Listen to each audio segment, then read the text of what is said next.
귀감이 된다는 말이 있죠. 귀감이 된다는 말은 어떤 일을 본보기로 삼는다는 뜻이 됩니다. 그러니까 어떤 사람이나 어떤 일을 거울 삼아서 본을 삼는 것이 있지요. 거울 삼아서 본을 삼아서 그 사람을 통해서 누구를 보는 거예요? 나를 보는 것입니다. 우리 주위에도 이 모범적인 선행을 하는 사람들이 있습니다. 여러 가지 봉사로 귀감이 되는 사람들이 참 많이 있습니다. 불우이웃을 돕고 독거노인들, 장애우들, 또한 소년, 소녀, 가장들을 이름 없이 소리 없이 섬기는 분들이 참으로 많이 계십니다. 내가 가진 물질과 재능을 기부하기도 하지요. 우리 교회에도 제가 알기로 몇 년째 연약한 지체들을 이름도 없이 정말 왼손이 하는 일을 오른손이 모르게 소리 없이 지체들을 섬기는 분들이 많이 계시고 있습니다. 이런 삶을 살아가는 분들은 하나님 나라를 위해서 나눔의 가치지요. 봉사의 가치입니다. 함께라는 그 가치에 더 큰 의미를 가지고 살아가는 분들이기도 합니다. 여러분, 나눔의 가치를 알고 있기 때문이지요. 함께 살아가는 그 상생의 가치를 알고 있기 때문에 그러한 삶을 살아가기를 힘쓰는 것입니다. 사실 우리가 살아가고 있는 이 사회라는 것은요, 나 혼자 잘 살고 나 혼자 잘 먹고 배부르다고 해서 살기 좋은 사회가 주어지고 건강한 사회가 되지 않습니다. 이런 사회는 탐욕으로 인해서 결국에는 역사 속에서 사라지게 되고 망하는 결과를 가져온다는 것을 우리는 역사를 통해서 교훈으로 알고 있습니다. 여러분, 건강한 사회는 각자가 자신의 삶의 자리에서 다양한 역할들을 소중하게 감당하는 사회입니다.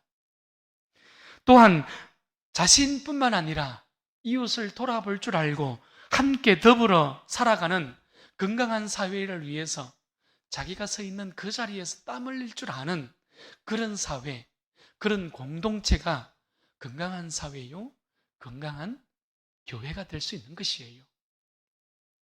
여러분, 이런 모습을 성경에서는 정의라고 말씀하고 있는 것입니다. 여러분, 정의라는 것은 똑 부러지는 칼로 무를 자르듯이 어떤 그러한 성격을 가지고 있는 것이 아니라 조금 전에 설명했던 이러한 삶의 자리가 회복되어지고 물 흐르듯이 흘러가는 그런 사회를 향해서 성경은 정의로운 사회다, 하나님의 정의가 흘러가는 사회다, 이렇게 말씀하고 있는 것이에요. 구약 성경에서 말하는 정의라는 것은요, 히브리어로 보게 되면 체다크 혹은 츠다카 그리고 미시파트라는 이런 용어들을 쓰고 있습니다. 다음에 기회가 되면 이러한 용어들의 대동소이하지만 아주 미세한 차이들을 가지고 있는데 그것들을 한번 또 설명해 드리겠습니다. 여러분, 이 체다크 혹은 츠다크 미시파트라는 단어는 의롭다, 또 올바름, 이런 의미들을 가지고 있는 정의를 가리키는 그런 단어들입니다. 자, 그런데 문제가 있어요. 여러분, 올바르다는 것, 또 의롭다는 것, 이것이 판단 기준이 어떻습니까? 사람마다 다릅니다. 시대마다 달라요. 무엇이 정의로운가, 무엇이 옳은 것인가에 대한 판단 기준이 그 지역성에 따라서, 시대성에 따라서 달라진다는 거예요. 상대적 정의를 가지고 있기 때문에 그렇죠. 여러분, 그러나 성경은 이러한 정의가 상대적인 것이 아니라 절대적 정의를 가지고 있어요. 그러니까 보다 근원적인 정의를 우리에게 말씀해 주고 있습니다. 사람은 어떻습니까? 하나님의 형상으로 지음받은 유일한 존재입니다. 그런데 사람은 죄로 인해서 지금 정의로운 삶을 살아가지 못하고 있죠. 다른 말로 말하면 불완전한 삶을 살아가고 있다 이 말입니다. 하나님의 형상대로 지음을 받았지만 죄로 인하여서 일그러졌다 이 말입니다. 그래서 성경은 사람에게, 인간에게 가장 필요한 기본적인 태도가 믿음이라고 우리에게 말씀하고 있는 거예요. 여러분, 인간이 가져야 할 가장 근본적인 삶의 태도가 믿음이라고 이야기하는 이유가 여기에 있는 것이에요. 하나님과의 관계가 회복되어져야, 참된 믿음의 길을 걸어갈 수 있어야 하나님의 정의가 내 인생 속에 세워지고 우리의 공동체 가운데에 세워지고 이 사회 속에, 이 세계의 역사 속에 하나님의 정의가 흘러보내질 수 있기 때문에 그런 거예요.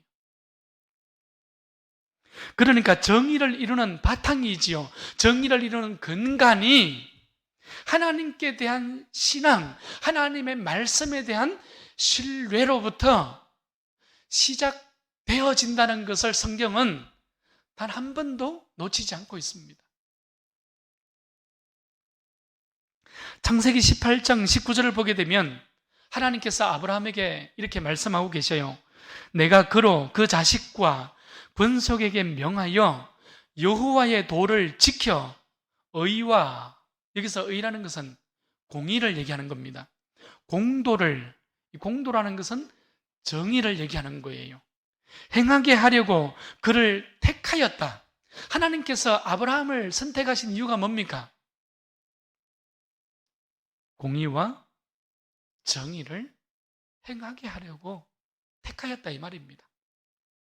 하나님께서 아브라함과 그의 자식들이지요, 이삭과 야곱을 선택하신 이유는 이 세상을 향하여서 하나님의 공의와 하나님의 정의를 행하게 하려고 택하셨다는 말씀이 되는 것입니다. 그러니까 옳고 바른 일을 여호와의 도로부터 난다는 것이지요. 여호와의 도가 무엇입니까? 하나님을 믿는 길이지요. 여호와의 말씀으로부터 난다 이 말입니다. 그것이 창세기 18장 19절에서 하나님께서 믿음의 조상인 아브라함에게 하신 말씀인 것입니다. 그래서 하나님의 주권을 인정하는 삶, 하나님의 인도하심이 기초가 되는 그 삶을 믿음의 삶이다, 구원받은 성도의 삶이라고 일컫는 것입니다. 그래서 믿음이 하나님의 언약, 하나님의 약속에 무엇이 되는 거예요? 핵심이 될 수 있는 거예요. 그래서 교회에서는 그토록 믿음을 강조하고 있는 것입니다. 그래서 시내산에서 이스라엘 백성들에게 명령하신 가장 기본적인 율법이었죠. 십계명 조항들입니다. 여러분, 이 십계명 조항들을 한마디로 표현하면 무엇일까요?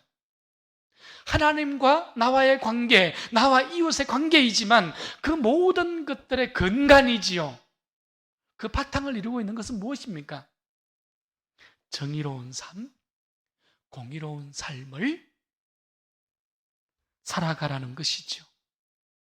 그러니까 그 모든 공의를 행하고 정의를 행하는 질서와 원리를 설명해 놓은 것이 십계명이다, 이렇게 우리는 보게 되는 것입니다. 하나님께서는 이 일들을 위해서 우리를 성도로 불러주신 거예요. 하나님께서는 이 일들을 위해서 우리를 교회로 선별해서 구별해 주신 것입니다. 할렐루야. 여러분, 여호와 하나님을 믿는 신앙을, 그 믿음을 기초로 해서 인권의 문제지요, 자유의 문제입니다, 평화의 문제지요, 생명의 문제입니다, 정의의 문제입니다. 역사의 모든 문제가 어디로부터 흘러가야 돼요?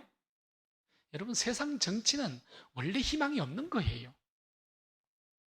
하나님 앞에 있는 이 믿음의 공동체, 구원의 공동체 속에서 그러한 정의가 흘러가야 세상이 정의롭게 될 수 있는 거예요.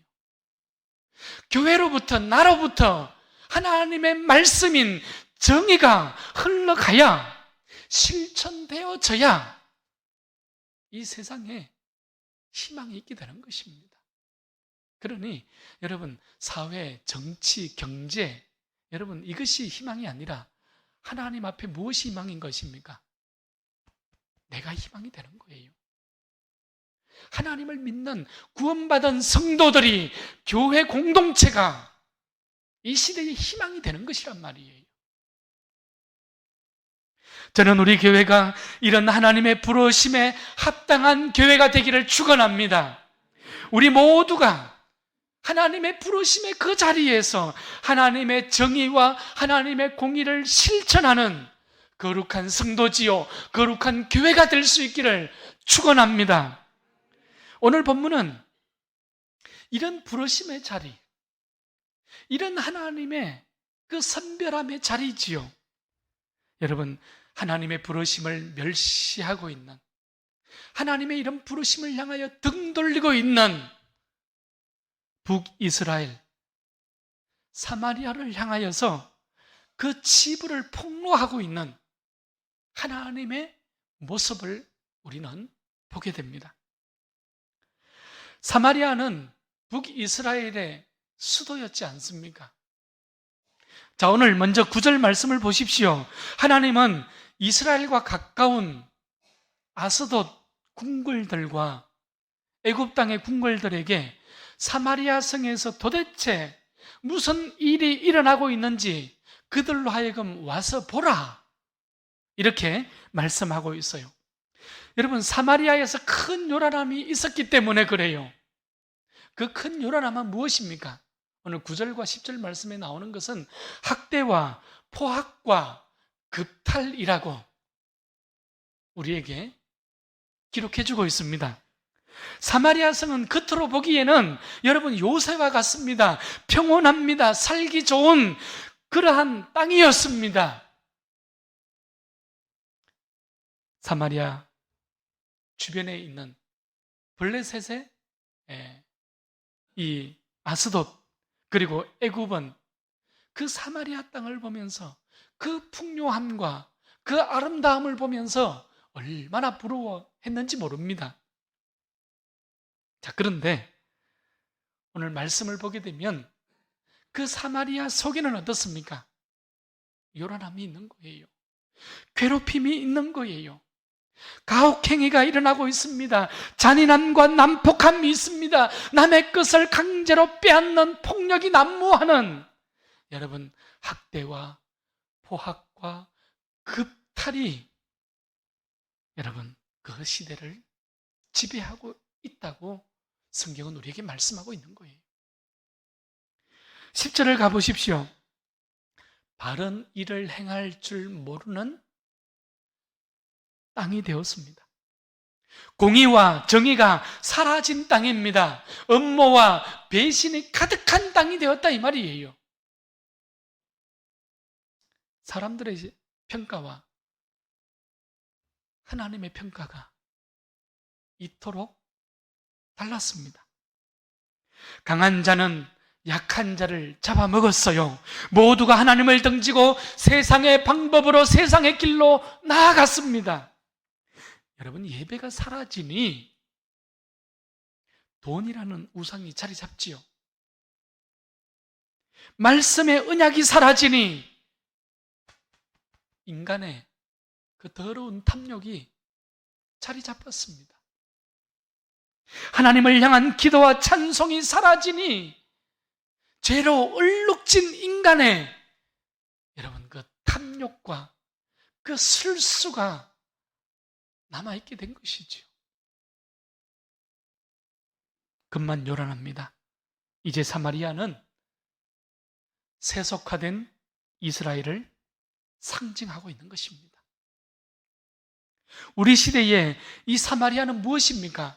거짓으로 얼룩진 시대지요. 참된 신앙이 사라진 시대입니다. 부패한 교회지요. 여러분, 물질에 매몰된 교회를 상징하고 있는 것이 오늘 본문에 나오는 사마리아입니다. 이제 하나님의 심판이 선고됩니다. 11절 말씀 보십시오. 그러므로 주 여호와께서 이와 같이 말씀하시되 이 땅 사면에 대적이 있어 내 힘을 쇠하게 하며 내 궁궐을 약탈하리라. 하나님을 덩진 대가입니다. 여호와의 말씀을 덩지고 예배를 덩진 대가입니다. 하나님의 백성들이 하나님께로부터 등을 돌리니 여러분, 세상을 따라 살아갈 수밖에 없는 것이지요. 자기 탐욕을 따라 살아갑니다. 악을 행합니다. 결국 이웃나라 아스돗과 애굽의 조롱거리가 되고 있는 거예요.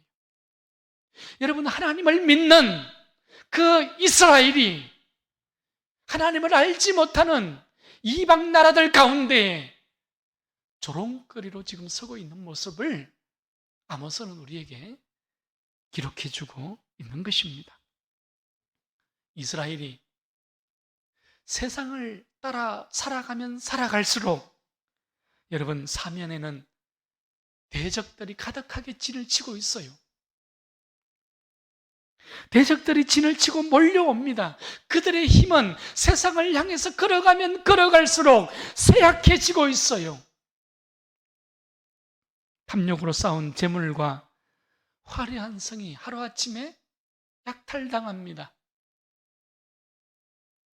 공들여 쌓았던 모든 것이 무너지고 있어요. 오늘 12절 말씀을 보십시오. 아모스는 그 모습을 어떻게 표현하고 있습니까? 마치 목자가 사자 입에서 양의 두 다리와 귀 조각을 찾아냄과 같다고 기록하고 있지 않습니까?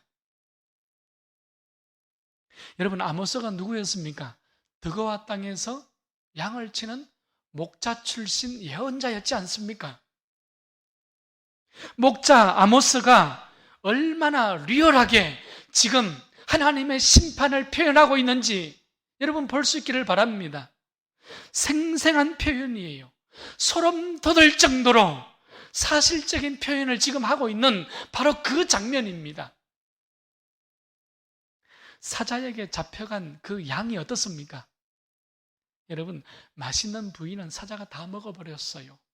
중요한 부위, 영양가 있는 부위는 다 먹었습니다. 그리고 남은 것이 뭐예요? 그 양의 그 딱딱한 두 다리에 있는 정강이 뼈지요. 그리고 아무 영양도 아무 먹을 가치도 없는 귀 조각만 목자가 사자 입에서 찾아내었다. 다 먹고 지극히 일부만 남았다는 표현이 되는 것입니다. 하나님을 덩진 북이스라엘, 하나님을 덩진 이 시대의 성도들의 모습이지 않겠습니까?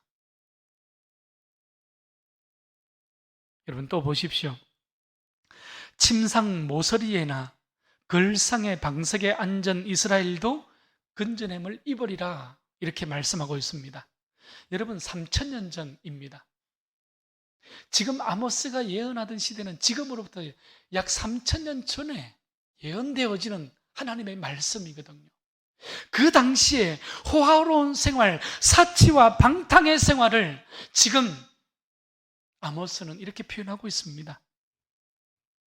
그러나 여러분, 이제는 나라도 사라지고 없습니다.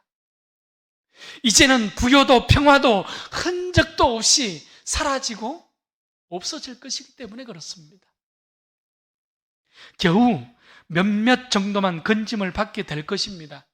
여러분, 역사를 보게 되면 결국 북이스라엘은 주전이지요. BC 722년에 아수르의 살만 에셀 왕으로부터 멸망당하고 말아버립니다. 모든 것이 흔적도 없이 사라지고 만 것이에요. 여러분, 우리는 하나님을 알면서도 신앙을 멸시하고 말씀을 무시하고 예배를 등을 돌리니 학대와 포학과 겁탈을 쌓는 일에 점점점 더 담대해집니다. 여러분, 처음에 범죄할 때는 가슴 졸여서 쉽게 범죄를 못 지릅니다. 그런데 그것이 두 번째, 세 번째, 10번 반복이 되면 어떨까요? 대담해지는 거예요. 죄에 있어서도 대담해지는 겁니다.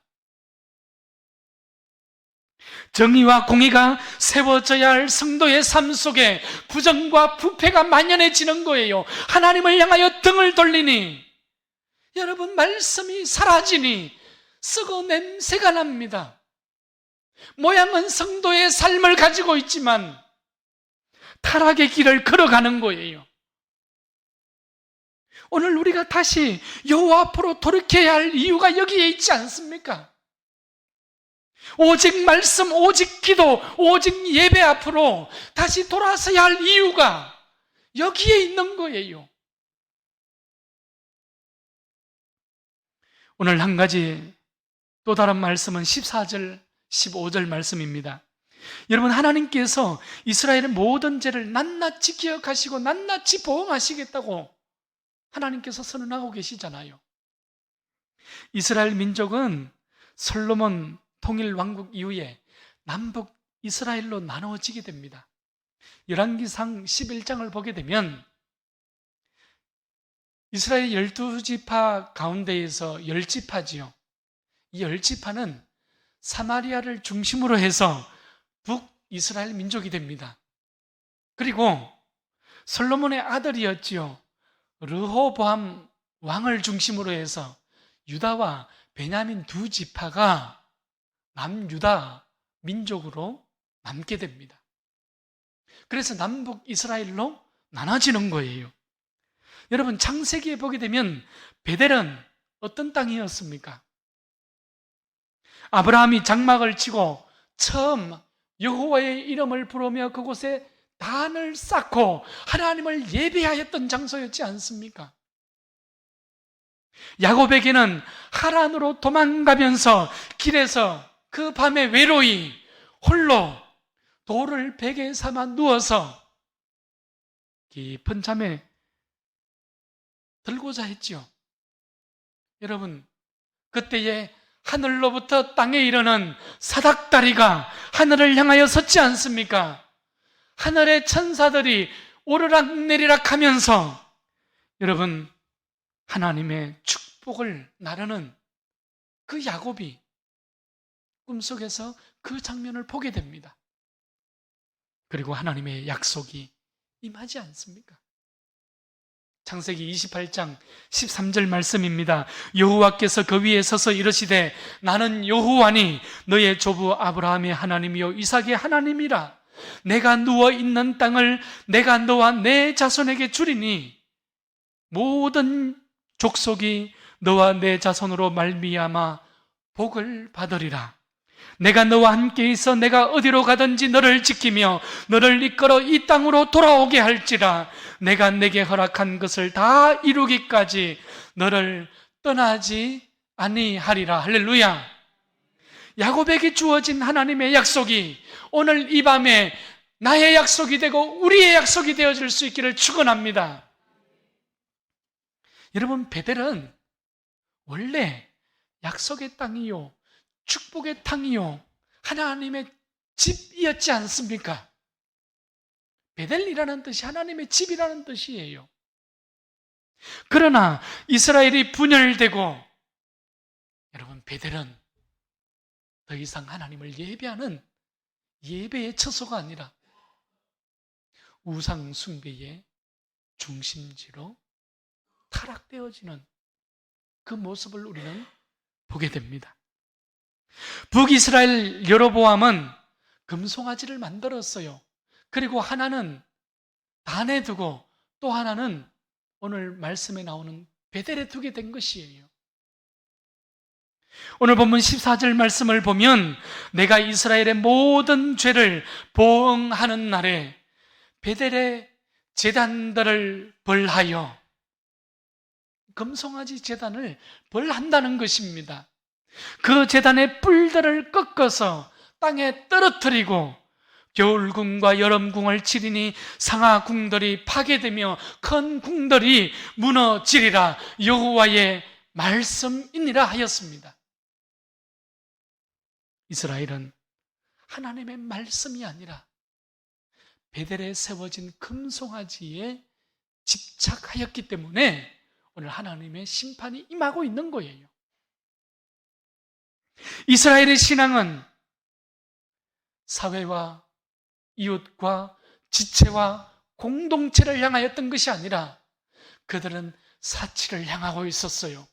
그들은 부패의 온상이 되어졌던 거예요. 하나님의 백성으로서의 정체성을 잃어버린 것이죠. 하나님의 말씀 앞으로 돌아오지 않는 그 이스라엘을 향하여서 하나님은 제단의 뿔들을 꺾고 상하의 궁궐들을 파괴하고 허물어 버리겠다고 심판에 대한 경고의 말씀을 지금 하고 있는 것입니다. 말씀을 정리하겠습니다. 여러분, 이스라엘이 망한 이유가 무엇입니까? 가장 중요한 핵심은 하나님께서 이스라엘을 선민으로 선택하여서 그들을 온 세상 가운데에 하나님의 축복을 흘러보내도록, 하나님의 정의를 흘러보내도록 하나님께서 구별하셨잖아요. 그런데 이스라엘은 그 구별됨, 그 정체성을 상실했기 때문입니다.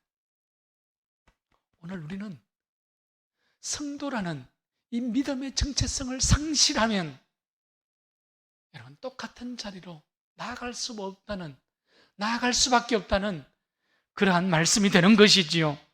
여러분, 성경에서 제단의 뿔은 하나님의 영적인 권위를 얘기하는 거예요. 거기에서 나오는 하나님의 은혜를 뜻하는 것이 뿔이라는 단어입니다. 구원을 상징하는 것이죠. 그러니 지금 하나님께서 그 제단의 뿔을 꺾으셨다는 것은 무슨 말씀입니까? 아브라함과 이삭과 야곱에게 하셨던 그 구원의 약속, 그 축복의 약속을 하나님께서 지금 철회하시겠다는 거예요. 선민으로 구원하셨던 그 구별됨을 지금 철회하시겠다는 뜻이 아니겠습니까? 아무리 선택받은 선민 이스라엘이라 할지라도 하나님의 약속을 등지고 돌아서지 않으면, 하나님 앞으로 돌아서지 않으면, 믿는다 하면서도 공의와 정의를 행하는 삶을 살아가지 않으면 아무 소용이 없는 거예요. 여러분, 내가 목사다, 내가 오래 믿었다, 내가 이런 직분을 가지고 있다, 하나님 앞에 아무 소용이 없습니다. 여러분, 그러한 얘기를 하는 그 자체가 이미 특권의식이지 않겠습니까? 중요한 것은 지금 내가 하나님을 향하여 돌아서 있는가? 내가 지금 하나님의 말씀 앞에 정직함으로 서 있는가? 우리는 오늘 여기서 내가 살아가고 있는 내 인생의 방향이지요. 내 인생의 길을 잠시 멈추고 하나님의 말씀에 귀를 다시 기울여야 합니다. 오늘 우리도 이스라엘과 똑같은 길을 걸어가고 있지는 않은지 우리는 정직하게 살피고 되돌아볼 수 있어야 하는 거예요. 이스라엘은 겉으로 보기에는 아무 문제가 없어 보였잖아요. 아름다웠습니다. 살기 좋아 보였습니다. 그러나 하나님 앞에서는 완전히 실패하고 그들에게는 더 이상 희망이 남아있지 않은 그런 백성이 되었습니다. 여러분, 우리는 사나 죽으나 누구의 것입니까? 하나님의 것입니다. 하나님이 부르셨고 하나님이 구별하셨고 하나님이 인도하시고 하나님이 내 인생의 길에 등불이 되어주시는 거예요. 여러분, 등불의 특징이 무엇입니까? 등불이 작아서 1m만 비추면 여러분 바로 앞에 1m만 보고 가면 되는 거예요. 등불이 커서 저 멀리까지 100m 앞을 비추면 우리는 100m 앞에만 보고 살아가면 되는 것입니다. 걸어가면 되는 거예요. 여러분, 그것이 등불이 가지고 있는 특징이잖아요. 마찬가지로 우리가 가지고 있는 이 믿음이 우리를 승리케 할 것입니다. 우리 늘푸른 교회가 이 시대에 믿음의 귀감이 되는 교회가 될 수 있기를 바랍니다. 이 땅에 많은 교회가 있지만 하나님의 그 언약을 붙잡고 하나님의 그 말씀 앞에 순종하고자 하는 믿음의 거인들이 일어나는 교회가 될 수 있기를 축원합니다. 여러분, 하나님이 받으실 만한 큰 믿음의 사람들이 불일 듯 일어나는 교회, 그 교회가 우리 늘푸른 교회가 될 수 있기를 바랍니다. 그래서 믿음의 큰 귀감이 되는 거룩한 믿음의 길, 거룩한 승리의 길을 걸어가는 우리 모두가 될 수 있기를 축원합니다.